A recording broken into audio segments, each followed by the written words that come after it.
L'invité du jour, animé par Emmanuel Guibert. Je suis à Fazanis, au lycée agricole de Fazanis, avec Madame Duprat, qui est documentaliste à ce lycée. Madame, bonjour. Bonjour. Alors, c'est elle qui a préparé les élèves au concours d'éloquence. Ce concours d'éloquence est à l'initiative de RADSI, c'est-à-dire le réseau d'associations d'Aquitaine sur la solidarité internationale. Et donc, plusieurs lycées agricoles, dont Fazanis, ont préparé des élèves sur ces ODD. Alors, est-ce que vous pouvez nous dire qu'est-ce que ça veut dire ces ODD ? Ce sont les objectifs de développement durable. Ils sont au nombre de 17 et ce sont des objectifs formulés par l'ONU pour arriver à un monde meilleur. Et donc, nous avons travaillé d'abord un escape game qui leur a fait découvrir les 17 ODD. Et ensuite, ils en ont choisi pour pouvoir trouver leur thème support pour leur oral. Alors, vous pouvez décliner les ODD parce que je pense que ça a commencé en 2000 ? Oui, tout à fait. Ça devrait se terminer en 2030 et finalement il y a 3 super objectifs pour 2030 et les autres vont continuer à se poursuivre. Donc comme ODD, on a le premier, pas de pauvreté, numéro 2, faim zéro, numéro 3, bonne santé et bien-être. Numéro 4, éducation de qualité. Numéro 5, égalité entre les sexes. Numéro 6, eau propre et assainissement. Numéro 7, énergie propre et d'un coût abordable. Numéro 8, travail décent et croissance économique. Numéro 9, industrie, innovation et infrastructure. Numéro 10, inégalité réduite. 11, ville et communauté durable. Numéro 12, consommation et production responsable. Numéro 13, mesures relatives à la lutte contre les changements climatiques. Numéro 14, vie aquatique. Numéro 15, vie terrestre. Numéro 16, paix, justice et institutions efficaces. Et enfin, le numéro 17, qui est transversal et englobe les 16 précédents, partenariat pour la réalisation des objectifs. Donc, les élèves, alors c'est une classe qui a été, qui s'est emparée de différents sujets. Voilà, tout à fait, une classe. Ils se sont répartis le travail par groupe, donc 5 groupes de 4. Et ensuite, à l'intérieur de chaque groupe, ils ont choisi le ou les ODD. Normalement, il en faudrait plusieurs. Il faudrait plusieurs ODD qui viennent en fait montrer que ces ODD interagissent entre eux et qu'ils ne sont pas isolés. Globalement, ça a été réalisé, ça a été fait dans cet esprit-là. Donc, ils sont passés tout à l'heure. Là, ils étaient une vingtaine.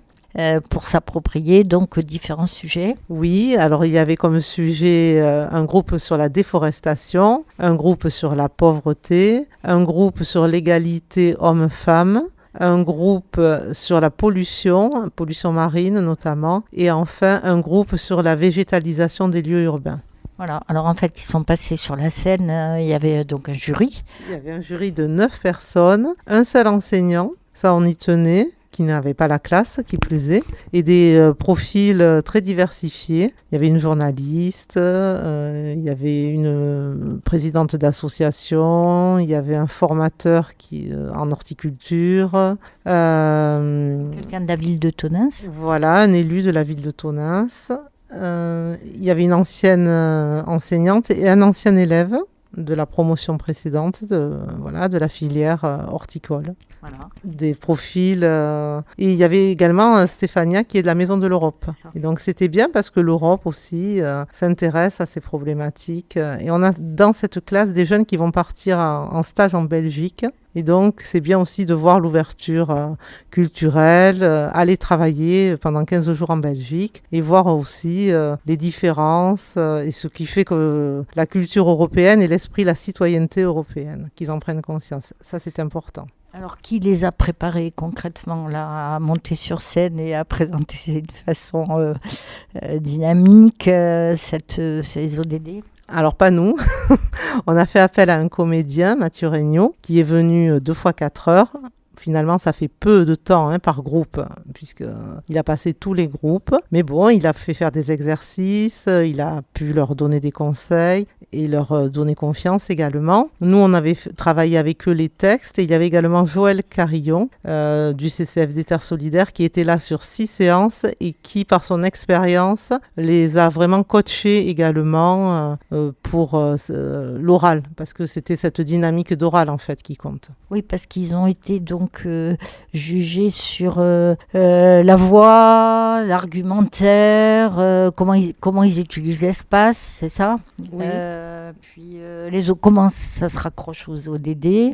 Voilà, il y a à la fois le contenu et puis la forme. Et donc, les solutions proposées aussi. Les solutions proposées, voilà, les échelles aussi de solutions.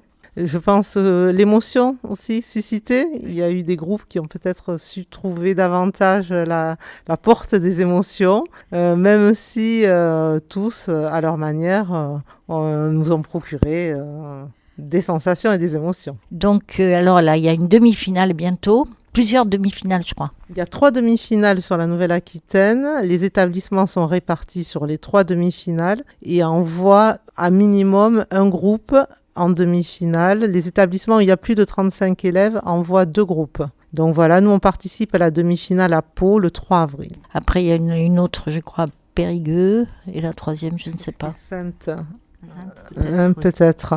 En fait, nous, on a en plus la difficulté d'avoir dans la classe des apprentis. Donc, des apprentis, ce sont des élèves en formation professionnelle et en alternance sur le temps scolaire. Ils ne sont pas là tout le temps. Donc, on a uniquement préparé les jeunes sur le temps où les apprentis étaient là. Et c'est une contrainte. Et pour la demi-finale, le 3 avril, c'est un groupe d'apprentis qui a gagné. Et tant mieux pour eux. Mais on a cette contrainte du fait qu'au mois de mars, après les vacances, ils ne seront là qu'une seule fois, qu'une seule semaine. Oui, parce qu'ils doivent répéter, parce qu'ils vont se trouver en compétition avec quand même pas mal de groupes. Donc en fait, ces concours d'éloquence, c'est pour les MFR et les lycées professionnels. Voilà, tout à fait. C'est un concours d'éloquence qui permet aux lycées professionnels, au bac pro, voilà, de pouvoir avoir un concours de leur niveau et de concourir avec des jeunes qui sont dans les mêmes conditions qu'eux. Ça, c'est important. Oui, donc dans le Lot-et-Garonne, il y a Fazanis, il y a Sainte-Livrade et il y a le lycée Georges Lègue qui s'appelle Lot-et-Bastide. Lot-et-Bastide, tout à fait. Il y a des MFR. Et les MFR, oui. Il y en a peut-être une, je crois, sur le Lot-et-Garonne, à Oui, vérifier. Oui, c'est ça. Et il y a quelques années, c'est la MFR de Miramont qui a été au concours national et qui sont allés à New York, puisque c'était l'ONU qui a préconisé, mis au point ces ODD. Voilà. D'accord, très bien. Voilà, bon, on espère toujours. De toute façon, on est là aussi pour gagner, comme tout le monde, en concours. Donc c'est intéressant. L'idée de concours est bien parce que c'est à la fois préparer et puis se donner un objectif. Et donc ça, c'est bien. On concourt pour, on espère, quelque chose. De toute façon, là, ils ont déjà gagné quelque chose.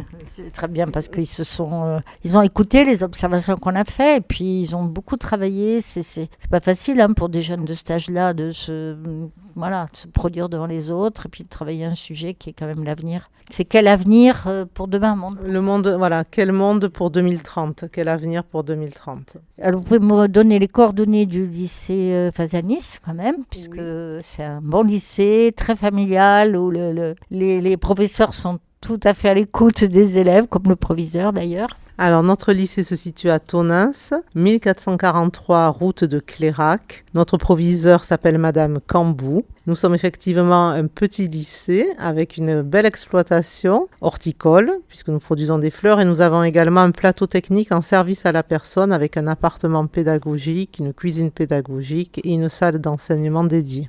Merci beaucoup, Madame Duprat. Merci.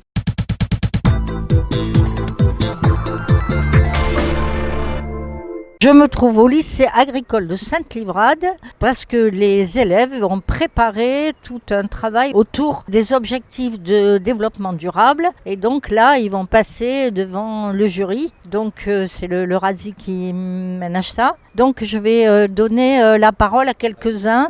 Donc bonjour, vous dites qui vous êtes, dans quelle classe vous êtes et puis qu'est-ce qui vous a plu de préparer ce concours? Bonjour, moi je m'appelle Marc-Alexis, je suis en classe XTAV première. Ce qui m'a plu, c'est d'avoir des connaissances que j'avais pas sinon et d'approfondir un sujet pertinent qui nous plaît vu que c'est en rapport avec l'agriculture. Bonjour, moi c'est Diego. Alors moi ce qui m'a plu c'est d'apprendre beaucoup de nouvelles choses que je connaissais pas et d'évoluer. Et voilà, c'est la vie. Et vous pouvez me dire sur quel objectif de développement durable vous avez travaillé? Oui, sur la production d'énergie.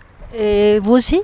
Moi avec eux, c'est pas exactement ça, c'est plus la concurrence entre l'agriculture intensive et l'agriculture de panneaux solaires, tout ça. Plus écologique, on va dire.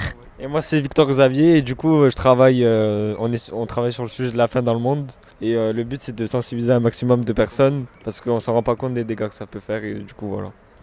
Très bien. Alors, donc, la faim dans le monde, de la production d'énergie, réduction d'émissions de gaz à effet de serre, je suppose. Et vous? Moi, c'est sur la gestion de l'eau, les maladies et le plastique dans les océans et les mers. D'accord. Et vous appelez comment? Quentin Gava. Vous êtes en STAV, oui. Alors, STAV, vous me dites? STAV, première. Non, mais ça veut dire? Sciences, technologies, de l'agronomie et du vivant. Et du vivant. Bon, très bien. Bonjour. Bonjour, Alors, vous vous appelez comment et qu'est-ce que vous avez choisi comme sujet? je m'appelle Rodriguez Cardozo-Guerra et j'ai pris le sujet sur la pauvreté. J'ai pris ce sujet car je trouve ça intéressant de parler sur la pauvreté, sur les jeunes étudiants qui n'ont pas de quoi se nourrir et qui n'ont pas de bourse par exemple, et tous les gens qui habitent dehors. Je trouve ça intéressant. Enfin, qui vivent dehors, sans domicile fixe, vous voulez dire? Exactement, les SDF par exemple. Donc, la pauvreté en France. Oui, exactement.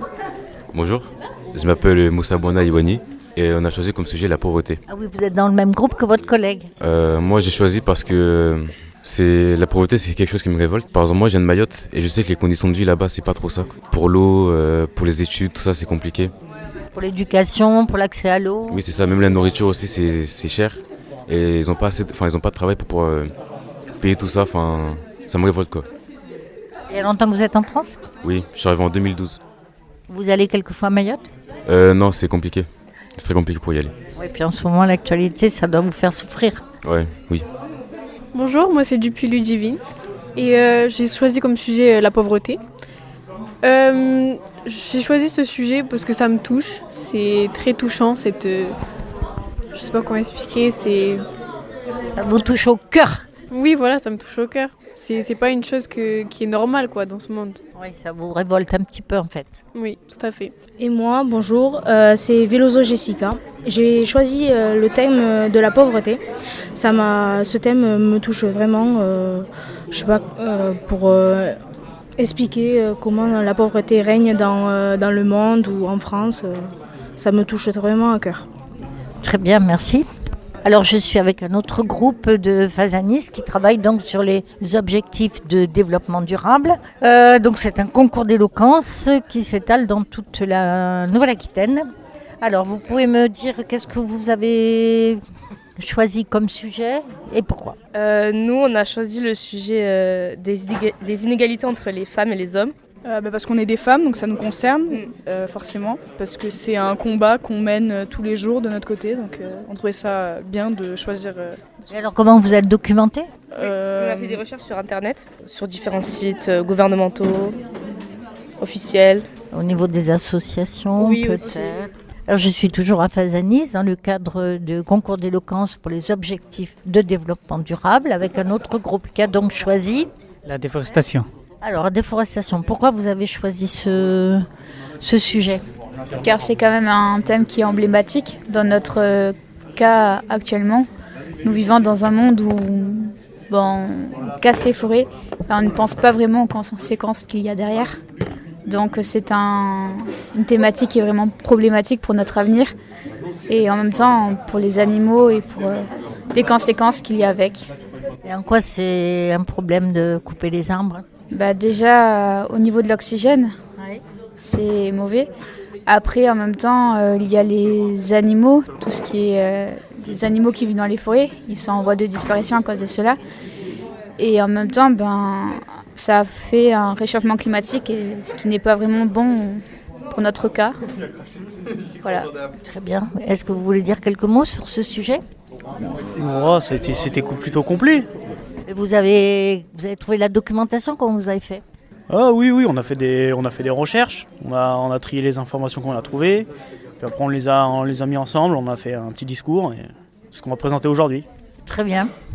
Alors à tout à l'heure, vous avez un peu le stress, j'ai l'impression. Pas vraiment. Alors, qu'est-ce que vous avez à notre groupe? Vous avez choisi quoi comme sujet? On a choisi le sujet sur la pollution marine. La pollution marine, d'accord. Et vous êtes appuyé sur quoi pour faire votre exposé? Vous avez cherché la documentation? Oui, des documents, oui. Sur Internet, oui. Et vous avez été préparé? Un peu, ouais. Madame Duprat.